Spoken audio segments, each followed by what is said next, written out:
Hey everyone, welcome back to the shed for this week's news desk. I hope you're all well. I'd like to apologise for not getting a news report out last Friday. I was hoping to do this last Friday, but the courier didn't arrive, so the kit that I wanted to look at wasn't here. So I thought rather than doing something on Friday and then doing something today, I'd bring everything together and just do one news desk. The kit we're going to look at today is Tamiya's F-14 Tomcat. It's probably the most anticipated release of this year, and certainly one that's caused the most amount of conversation, whether it be on forums or Facebook or newspapers or Jon Stewart's programme. I've no idea where else it's been looked at, but I know that it's been talked about, it's been disseminated, it's been argued over, and endless people have said that they love it and loathe it in equal measure. So I thought I'd take a quick look at it today. Brett's already taken a look at the kit that he received and he posted that up on Hyperscale. So if you'd like to have a look at that as well, you'll be able to see what he thinks of this. You'll also have seen online perhaps some builds of this kit now, and also the photographs that came out of Shizuoka. Tamiya's kit replicates a late block F-14A Tomcat fitted with an ALQ100 sensor underneath the nose, TF30 engines, plus the smaller beaver tail with the chaff and flare dispensers underneath the rear fuselage. It offers the chance to build a late 70s, early 80s aircraft, and in so doing offers the weapons needed to do that. So the kit includes AIM-54 Phoenix, AIM-7E Sparrows and AIM-9 G&H Sidewinders. The Sidewinders are broken down into two halves, so essentially what that means is that the front end is separate to allow those fins that differentiate the G and the H version to be included in the kit. There's a certain amount of assembly for those missiles, but the weapon suite across this is comprehensive for those versions. There are no bomb cap parts in this kit, so there's no options to build later versions with bombs underneath the fuselage or anything. It's just a fighter from that era. Tamiya offer three options on their decal sheet to allow you to build one of those early F-14As, and those options are for VF2 Bounty Hunters, for a CAG aircraft from VF-84 Jolly Rogers, and also an Iranian Air Force aircraft in camouflage. The two American schemes are both high-vis, so that's light gull grey and white, plus all of the high-vis markings, and then the Iranian version is in two-tone brown, green and pale grey undersides. Nice choices. If you want to build anything else, you can just go to the aftermarket and be able to pretty much pick up any squadron markings you would like to replicate and decorate your kit when it arrives. I mentioned that this thing has been talked about endlessly. One of the things that has caused the most amount of consternation amongst commentators on this kit is the flaps and slats, or lack thereof. So I thought I'd quickly discuss that a little bit. It's the elephant in the room. See what I think of that and how Tamiya have approached it. They've decided not to include slats and flaps in that kit, and I for one applaud them for doing so. And the reason for that is because in so doing they are replicating an F-14 Tomcat the way it looks on the ground. It's as simple and straightforward as that. If you look through any number of books, and I've got a whole pile of them here, you will notice that whether on the concrete of a naval air station or on the steel deck of an aircraft carrier, most Tomcats, when they're on the deck, have their wings swept back and their slats and flaps retracted. They don't have them down. There are odd exceptions, and in these books I found a handful of pictures that showed them with the wings forward and slats and flaps deflected. They were exceptions. The only time that that's not the case is either when a Tomcat is strapped to a catapult waiting to be blasted off the deck of an aircraft carrier, or whether it's on final approach, and then you will see them down. I've read people discussing this and saying that it's an example of Tamiya falling by the wayside, falling behind other companies who are more progressive. being lazy, cutting costs, and going to hell in a handcart, and will never be seen again. It's all, of course, nonsense. Tamiya have made that decision based on what they see of aircraft on the ground. That's how they've set their model up. They further reinforce that idea by only including intake rams inside the intakes that are in the subsonic position. So you can't have transonic or supersonic deflection of those intake ramps. That's not offered in the kit. So that means that Tamiya want their kit to be built and set up in a certain way. When I read, and I've read this and seen this coming from a number of commentators who in my opinion should know better, that Tamiya was simply lazy for not including that in their kit, I can't help but laugh. That's about as stupid an accusation as it's possible to level at a company. That's like saying that Sid, the guy who lives next door, is right when he says the centre forward of the local football team is lazy simply because he says so from the armchair of his living room on a Saturday afternoon, pint in hand. It's preposterous nonsense. Tamiya haven't been lazy, they've simply offered a certain setup and the most common setup for their model. So for those of you who are perhaps looking at this kit and thinking, nah, don't think I'm going to buy this, I'll wait until another one comes out that offers those options, or I'll, buy Hasegawa's kit or whatever, don't do that. I would suggest that you still take a look at this kit, because what you are going to get in the box is still something that's every bit what you would hope it would be. In terms of an actual product, in terms of a plastic model kit, this is as good as any I've seen in the last 5-10 years. It really is spectacular. It's sometimes easy just to level plaudits at a kit and tell the world that it's brilliant and that everything in it is perfect, when there are compromises, when there are sections within that aren't so good. In this case, I think that's fully justified. The moulding is perfect, the detail across the surface of the model is sharp and delicate, the rivets are perfectly incised, the surface features such as the vents for the gun, the slime lights on the side of the fuselage and fins, the chaff and flare dispensers, all of those other features that add to the look of realism on the surface of a model are all present and correct. Draft angles are perfect, it's sharp and flash free. The quality of the breakdown and the cleverness of the design shines through.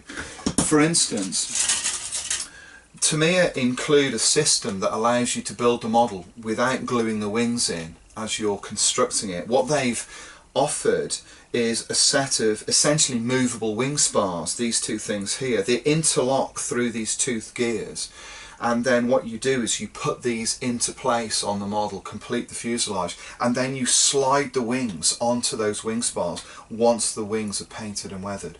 It's a perfect solution to the construction of this model. It means that you don't put the wings in and then have to clean up around them and then have to paint around them. It's a really clever idea. Everything then interlocks into place. Screws hold the upper panel that holds these spars onto the fuselage. The ailerons, the fins and the wings are moulded with full section upper plates, then with lower insets that go into that, which allow the trailing edges of the wings to be perfectly sharp. And when I say sharp, in this case they are really sharp and they look almost to be in scale. They're really superb. These inset panels here, they follow natural panel lines inside, so you simply glue those in, clip these off, a quick rub over of the edges of the part is ready to paint. Job done. Super simple, really easy, and that follows all the way through not only the fins and rudders but also the main wings. There's an inset section here that's about 3mm in depth, so the lower panel fits up against that. A little brush full of cement along that line, quick clean up, wings are ready to paint. it'll take you 5 minutes to put those together before you can apply some paint to those. Absolutely perfect. The main fuselage is broken down into quite large sections, as you would imagine, and for those of you that have seen the 32nd scale kit, you won't see any surprises in here. It's broken down pretty much exactly the same way. So you've got large upper section here, rear section that has separate beaver tail, and then you've got nose section and this complex moulding that forms the underside and main intake tunnels. This is also moulded with recessed areas for the Sparrow missiles and sections of the main undercarriage bays. The main undercarriage bays are then built onto that. They're built flat pack style, and they go onto this lower section, but also are then built onto here, and then when it comes together it creates that kind of three-dimensional look.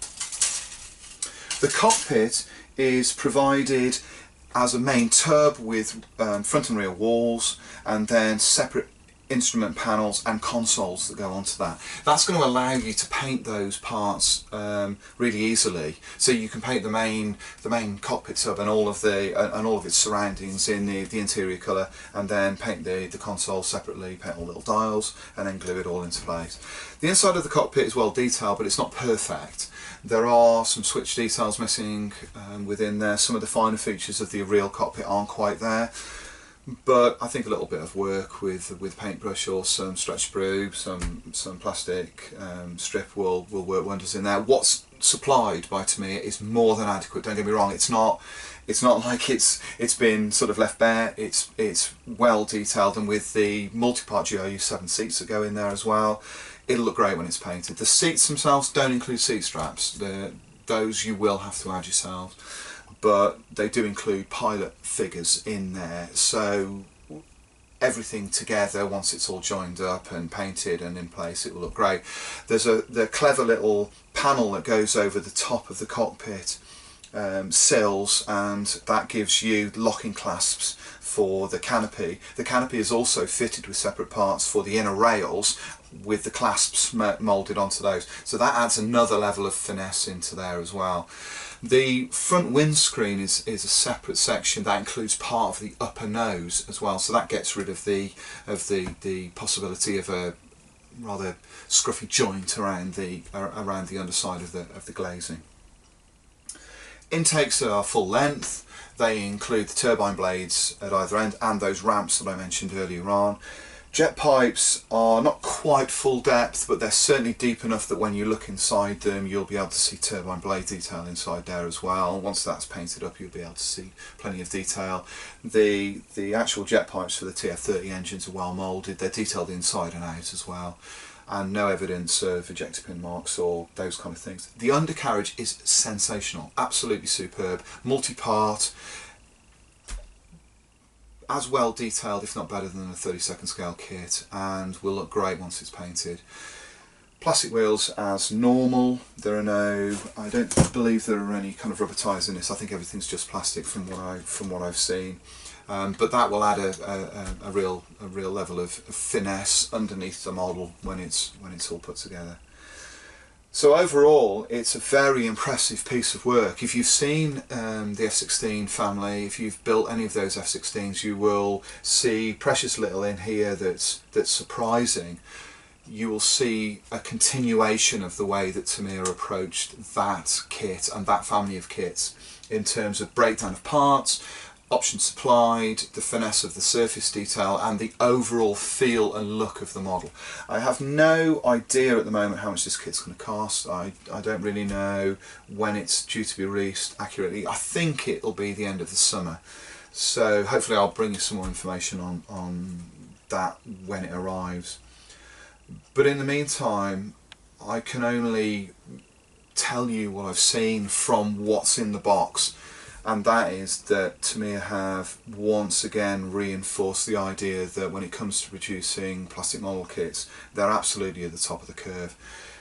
Yes, there are areas in this that will need you to construct certain parts that may well be offered in other kits as single sections, but that's not Tamiya's philosophy. That's not the way they approach things. But that doesn't mean that this kit has been in any way simplified. The photographs that I've seen online of the surface detail on this doesn't really give you an indication of what it looks like in the flesh. When you hold these parts and when you see the delicacy of the detail on these, you can't help but be impressed. It's not covered in rows of tiny rivets or anything like that, but what is supplied is absolutely what you need. And in terms of a scale model and a scale finish, this is almost as good as it gets. I mentioned about the Eduard ME109Gs and how I thought that the surface finish on that was cutting edge. This is every bit as good, and when I get started on this kit, which I hope will be tomorrow, I've been sent this model by Marcus Nichols from Tamiya Magazine to build. I can't help but think it's just going to be one of those models that falls together. I can't see anything in this that gives me cause for concern, and I certainly can't see anything in this that would lead me to believe that it would be a model that couldn't be tackled by anybody, whether it's a seasoned professional like myself or somebody who's even a beginner. It's so easily broken down. I think it would certainly appeal to anybody across that spectrum. So I hope you've enjoyed seeing this. I hope you've enjoyed seeing my impressions of this. These are first impressions. I've only just had this kit. It arrived only a couple of hours ago, so I've only just had a chance to take a look at it. But so far so good. Very impressed. Very impressive model. I heard about this about 18 months ago. I really hoped it would be everything I wanted it to be, and it hasn't let me down. It's exactly what I thought I would see from a brand new 21st century Tamiya 48 scale kit. Thanks very much for watching this. I hope you've enjoyed this, and I hope you've enjoyed this kind of frenetic kind of look at this model. I can't really give you anything more on it in terms of build photographs, because this will be embargoed until it goes into Tamiya Magazine, until Marcus decides what he wants to do with it. So this will be the final sort of look at this. I hope you enjoy seeing this, and also thank you very much for subscribing to this channel. I've now hit over 1,000 people subscribing to this in 3 months. I'm completely bowled over by that. So if you have subscribed to this channel and if you stick with me, then thank you very much for doing that. It's very much appreciated. I hope you've enjoyed my supposedly objective look at this kit, and that you understand that I've tried to simply let you know what's in the kit, what you will see, and how it will build once you do pick it up.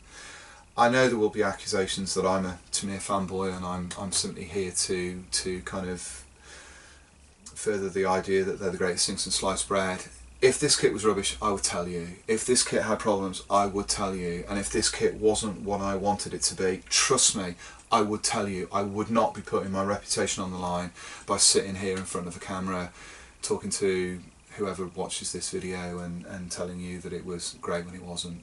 This kit is superb, and I think anybody that puts it together will enjoy the project and will love the model once it's finished.